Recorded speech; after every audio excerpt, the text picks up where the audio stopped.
University College of Washington University and KETC, the St. Louis Educational Television Station, present A Course for Television.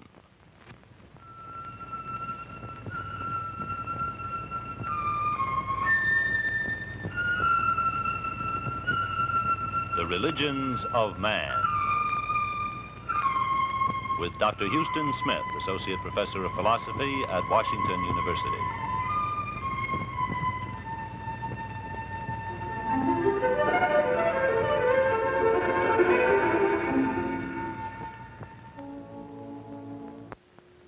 Course is over, and now it's time for the final examination. Credit have had their final examination, and now it's time for the rest of us to have ours. For 17 weeks now, we've been together studying the religions of man. Next week, at this time, you'll be doing something different. But before I formally adjourn this course, I want for this final evening to reverse our roles. For the past 17 weeks, you've been asking me questions through the letters you've been writing in and through our talkbacks. Now in this final session, we've come to the point where it's my turn to put the questions to you. And all the questions that I really want to ask tonight boil down to one. The question which really haunts the mind of any teacher in a moment like this is a question which really can't be asked on a regular examination because it can't be graded. But what every teacher really wants to know at a time like this is, have you gotten anything out of this experience? Has it done anything for you? Has it done you any good? Have you come out at some different point from where you entered when you began this study?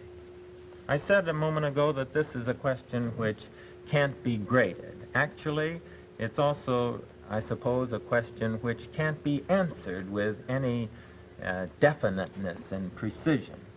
But it may help us towards an answer if we look at some of the things which one might get out of a course on the religions of man. One of the things which you may have gained from this study is information, just straight information concerning the material which we have covered. Here on the desk here we have some of the visual objects which have been a part of this course. Here, for example, is an image of Shiva. Shiva, the four-armed Hindu god, graceful, tirelessly dancing. What comes to your mind when you see this image? I wonder if you think of nature, the Hindu concept of nature as the exuberant outpouring of the divine spirit, a nature without beginning and without end, one without any concept of hell to which the human soul can be consigned to eternal damnation. Or here is an object of an image of one of my favorite characters in all the history of religion, Buddha. I wonder what comes to your mind when you see an image like this, as of this point. I wonder if you think of the prince who had everything that most human beings want. He had pleasures, fame, power was to be his. He was the son of a prince. And yet he renounced all these to plunge for 6 years into the forest in search of enlightenment, and thereafter trudged the dusty roads of India in order to help other people. I wonder if you remember that he boiled his whole message down to a single point. I show you suffering, and I show you the end of suffering. Or here, take this other figure. Here is a figure seated in the familiar lotus position of the yogas, with the legs folded in the lap. I wonder now if yoga has a different meaning for you from what it did when we began this course. I wonder if you no longer think of it purely in terms of the occult, the bizarre, the fantastic, and maybe even the fraudulent. I wonder if you think instead, when you hear the word yoga, of the four basic paths towards God in the Indian conception: the path through work, the path through knowledge, the path through devotion, and the path through psychophysical exercises. Again, if we turn over into our Western tradition and we take a candelabra like this one here, I wonder if this brings to your mind the two great branches of the law. The law as ethics, regulating human relationships. The law which set the prophets aflame with their passion for justice. The ethical arm of the law, then supplemented on the other side by the ritualistic arm, which aims towards the hallowing of all life. Or if you see an object of Christian symbolism, I wonder if your mind might go back now to the founder of this religion, a man who had such a daily beauty in his daily life that those who were closest to him became convinced that he was divine, and a man who went about during his life doing good and in the end died only in the mind of his followers to live thereafter forevermore. Well, these are some of the things which may come to your mind. We could mention lots more. We could mention Confucius, and I wonder if the Code of the Gentleman would occur to you, or Lao Tzu and the possibility of creative quietude as a way of life, or the Koran. Now, when this word comes to you, I wonder if you will, this book comes to your mind. I wonder if you'll no longer think of Islam merely in terms of holy wars or polygamy, but will think of the monotheist and the Prophet Muhammad, who announced a religion which swept Arabia like wildfire, lifting immeasurably the life of the people of his time. Well, this is all a part of one aspect of this course that you may have gained just in the way of straight information. Such facts like these may be a part of you now as a result of your journey, and if so, I shall be very happy. But beyond this, and as important as factual information is in education, there is another dimension, and it's this other aspect of education which lies somehow beyond information. It's this aspect of education and what one might have gotten out of this course to which I would like to turn for our remaining moments together. I know myself, when I think of the courses which have meant most to me, I am sure that they are ones in which I not only gained a great deal in the way of information, but they were courses in which I had the feeling that I came out in some sense a different person than the person that I went in. Not that this realization occurred the day after the course. That's the tricky thing about this business of education. But when months later, perhaps even years later, I took the long look backward, it seemed to me pretty clear that some basic things had been turning over in my makeup during the time that I went through that experience. So it seems to me that education at its best, really, is not so much a matter of information, important as this is, but rather it's a matter of transformation, a transformation in some degree of the human spirit. This at least is the possibility that education always holds before us, and a possibility which I think education should never relinquish as its ideal. Now, to speak of education as transformation is, of course, to ask in our own case whether you're coming out of this experience in any way a different person from the one that went into it. And this, of course, is the most difficult of all questions to answer. We won't expect precision, but what we might do again is to explore some of the ways in which you might be different this evening, at least a little bit different from the person you were 3 months ago. Specifically, let me suggest 3 ways in which possibly you may be somewhat different as a result of this journey which we have taken together. In the first place, you may be changed in your estimate of the place of religion in human life. You may have an added sense of its significance, its importance, and its inescapability. I don't mean that you necessarily have come to the conclusion that religion is always good. I think it would be a mistake to come to this conclusion. Discrimination is a mark of intelligence everywhere in the field of religion as anywhere else. As we said on the opening evening of the course, in this field of religion, there is perversion and superstition and corruption aplenty, and we could have spent all our time simply talking about that aspect of religion, for there's been no barbarism in human life which hasn't been committed under the name of religion. And yet, I'm sure that in considering a subject, particularly when the time is limited, we do our best to consider it at its best. And this is what we have tried to do in religion. And when we look at it in its best, I think we have a sense of the importance, the inescapable importance of this material in the human venture.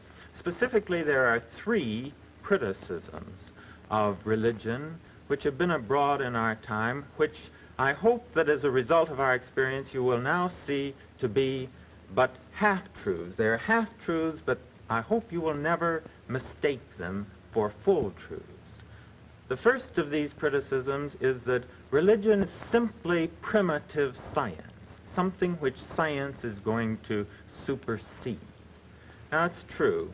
As a part of primitive religion, we get a good deal of primitive science mixed in, the mythical figure of Pan-Ku in creation in Chinese mythology, or the idea of the primordial egg which splits to form heaven and earth in Hindu worldviews. Sure, there's plenty of primitive science mixed in with early religion, but that's not what religion basically is about. And I hope as one thinks back over such a thing, for example, as the yogas, the 4 paths towards God, one has a sense that religion basically is trying to do something very different from what science is trying to do. It's not trying really to explain nature in its detailed workings, nor trying to control nature. Rather, its object is the human spirit and its transformation. And so, I hope you'll never fall victim to the view that religion is simply primitive science. The second misstatement that we have when we take it as a full truth is that religion is a device of escapism. This is the criticism of Freud. Now, it's true, again, millions have used religion as a curtain to draw across aspects of reality which they could not stand. But millions of others have used religion to push back the curtain in order to see more of reality than they otherwise would. For these, to borrow Whitehead's words, the worship of God is not a rule of safety, it is an adventure of the spirit. It's difficult to argue that some of the people we have looked at in this course, Amos, Ahsoka, Confucius, Christ, it's difficult to argue that such men as these were escapists. Religion has fostered in some a sense of sentimentality, and it has fostered illusions and wishful thinking. but it has also inspired some of the clearest realism that man has ever been able to attain. A third half-truth that we hear is that religion is an opiate of the people. This is, of course, the standard Marxist criticism. And again, we must recognize that there's some truth in this. Religion has, at times, deadened the pain which arises from economic misery, and it has dulled the urgency to relieve the actual cause of that pain. And yet this is far from the whole picture. And I hope when you come across this criticism, you'll think back on Buddha, the man who dared to break caste in his day and take into his ranks those of the lowest caste. I hope you'll think of Gandhi, again, a man who rechristened the untouchables, calling them the Harijan, the children of God, and accepting them right into his innermost circle. I hope you'll remember Mohammed, who was driven out of Mecca because he challenged the injustices of that community and challenged the law of primogeniture and insisted that the inheritance must be divided among all children, women as well as men. Religion has at times been extremely conservative, but at other times it has been genuinely revolutionary. It has been an opiate of the people at times, but it has also been a powerful stimulant at other times. It has been preoccupied at times with raising the church budget. At other times it has been preoccupied with raising the level of the masses. It has made its peace with iniquity, and it has sought to redeem the world. One of the things then, one of the ways in which you may be changed is in your evaluation of the total religious enterprise of man.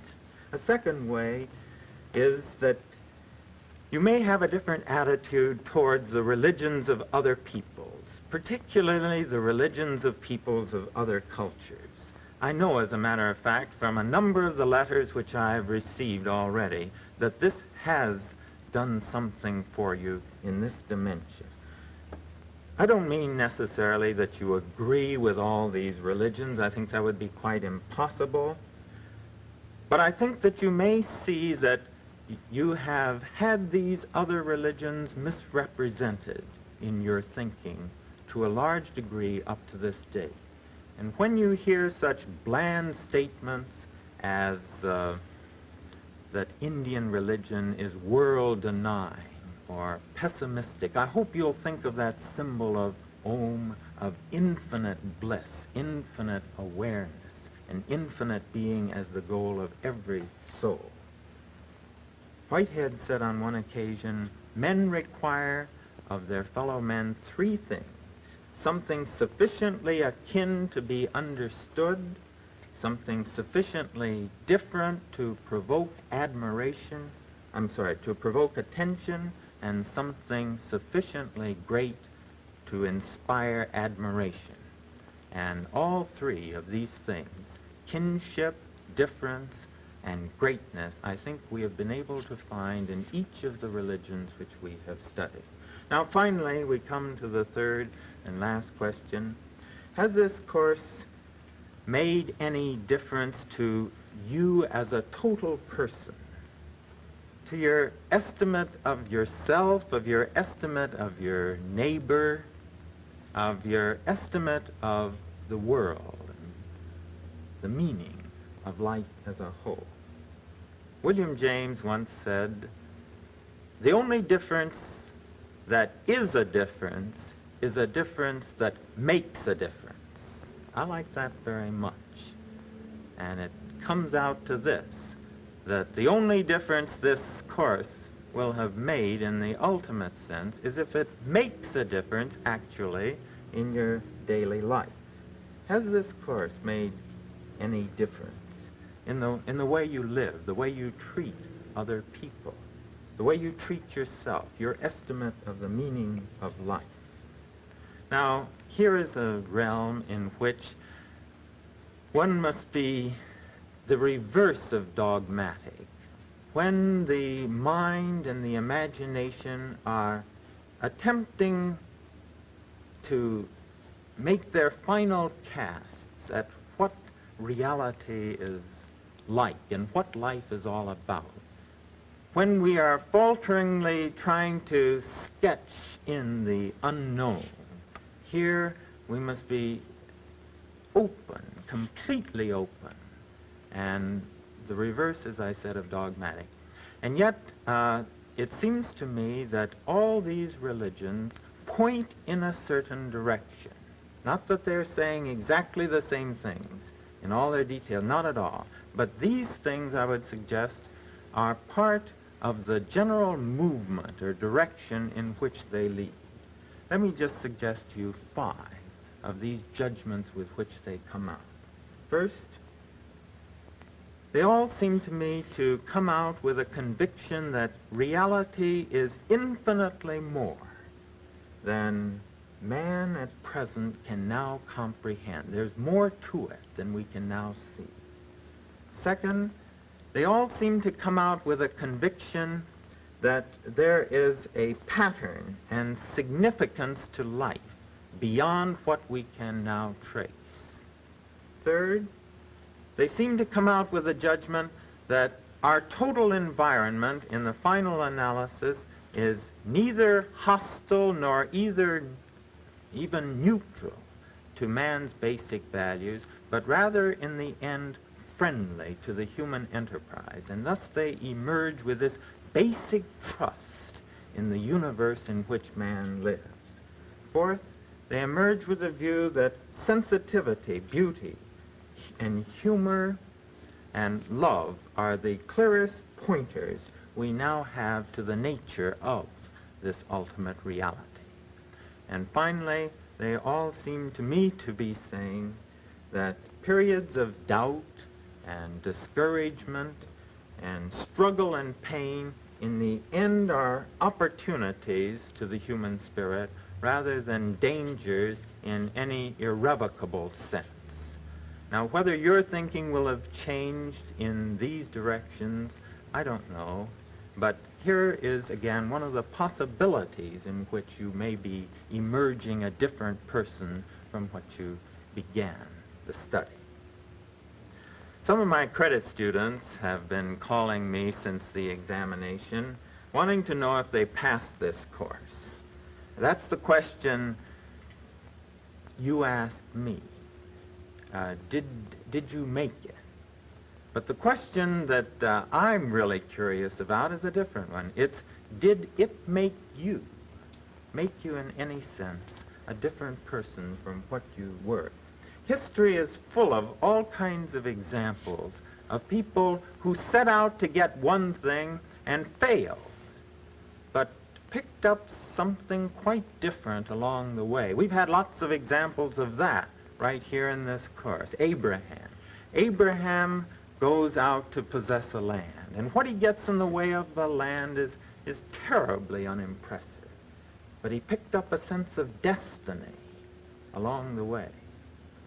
Moses went out to inherit a land overflowing with milk and honey. He didn't make it, did he?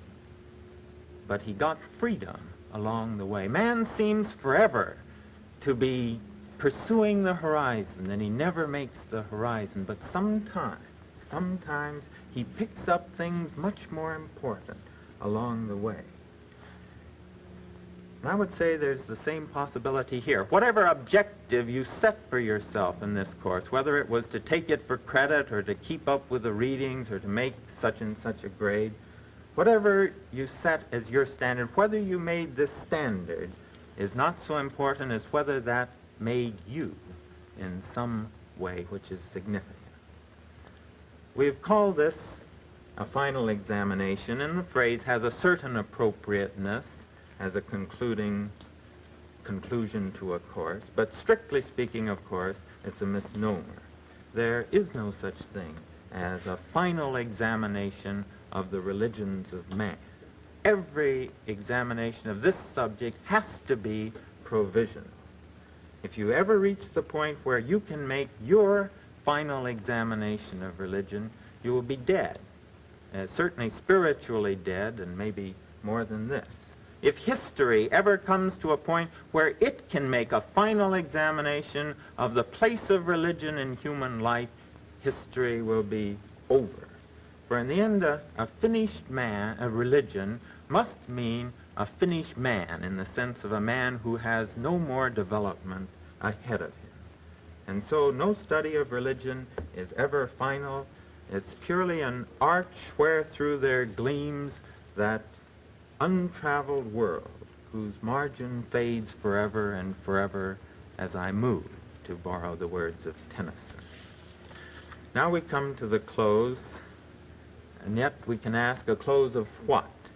If this has been a show, then it's over, simply over. But if it's been what we've intended, if it's been a course, then it will be really only the beginning, for seeds will have been sown, seeds of curiosity and interest and wonderment, which may germinate slowly, but which nevertheless have a life of their own, which will endure. Each week we've closed our session with some words from one of the spokesmen of the religions we were studying. And now, as we come to close the course as a whole, I think I want to go back to pick up the words of Buddha. There are two reasons for this. For one thing, this is one of the few founders of a religion of whom we have his final discourse to his followers. For a second reason, the content of this particular statement seems particularly appropriate in closing an educational course on religion. So let me read this to you. When the Blessed One had entered upon the rainy season, there fell upon him a dire sickness, and sharp pains came over him even unto death. But then this thought occurred to the Blessed One: it would not be right for me to pass away from life without taking leave of the order. And so the Blessed One, by his strong effort of will, bent the sickness down and spoke to his companions as follows: those who, either now or after I am gone, shall be a lamp unto themselves, relying upon themselves only and not relying upon any external help, but holding fast to the truth as their lamp, and seeking their salvation in the truth alone, shall not look for assistance to anyone besides themselves. It is they who shall reach the very topmost height. But they must be anxious to learn.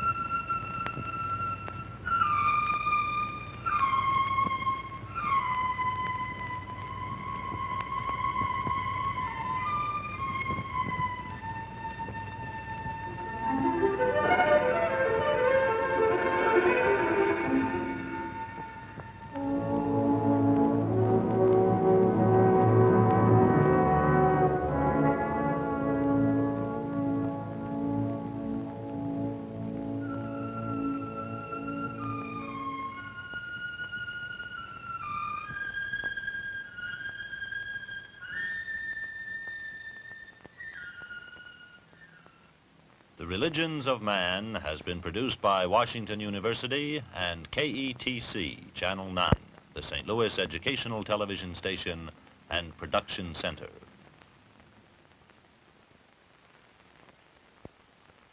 This is NET, National Educational Television.